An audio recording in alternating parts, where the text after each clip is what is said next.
பாண்டிய ஏற்பாடு பண்ண கல்யாணத்தை நிறுத்தணும் தான் கெடுத்தம் தான். என்ன பையனை நடுத்தல விட்டுட்டோம். உன் தங்கச்சி தானே கல்யாணம் பண்ணி வச்சிருக்கோம். நல்ல ஜாம் ஜாம் தானே கல்யாணம் பண்ணும். என்ன பிரச்சனை உனக்கு? ஆனாலும் அணி இவங்க கிட்ட எல்லாம் நீங்க பேசிட்டு இருக்கிறது வேஸ்ட் அண்ணி. தலையில இருந்து கால் வரைக்கும் வன்மம் புடிச்சவங்க விசையேறி கிடக்கு, பொறையோடி போய் கிடக்கு. உங்க தலையில தண்ணி. இவங்க கூட நீங்க சேர்ந்து குப்பை கொட்டி வாழணும்னு ஆத்தா அதோட விருப்பத்துக்காக இங்க இருக்கு. ஆனா என்னால இங்க இருக்கவே முடியாது அண்ணி, இருக்கவே முடியாது. நான் சுகன்யாவை கூட்டிட்டு கிளம்புறேன். நீ எங்கேயும் போவனா? அம்மா அவனை உள்ள கூட்டு போமா. என்னால ஒரு நிமிஷம் கூட இங்க இருக்க முடியாதுங்க.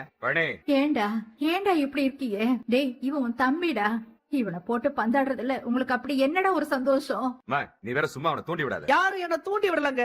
எனக்கு உங்க முகத்தை பார்க்கவே பிடிக்கல. நான் கிளம்புறேன். எங்கடா போவ? என் அக்கா வீட்டுக்கு போறேங்க. அவமானப்படுத்த போறியா? நீங்க என்ன படிச்சிருக்கிற அளவுக்கெல்லாம் நான் ஒண்ணு உங்களை அவமானப்படுத்திட மாட்டேங்க. ஏண்டா அந்த மலைக்கல்ல போய் திருப்பி பொட்டலம் படிக்க போறியா?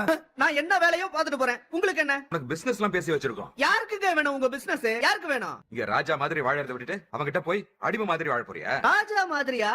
கேவலமான என்ன இருக்கிற உங்களோட ராஜா மாதிரி வாழ்றதுக்கு பதிலா என் மேல பாசம் வச்சிருக்கிற அவங்க கூட அடிமை மாதிரி வாழ்றது ஒண்ணு தப்பு இல்லைங்க. சொந்த தம்பியவே கேவலப்படுத்தி பாக்குற உங்களை விட அவமானப்பட்டாலும் எனக்காக நிக்கிற என் மச்சான் எனக்கு முக்கியங்க. என்ன சொந்த புள்ள மாதிரி பாத்துக்கிறேன்னு சொன்ன அவரு குடும்பமும் எனக்கு போதும். வேண்டாம் தம்பி, வேண்டாம் தம்பி.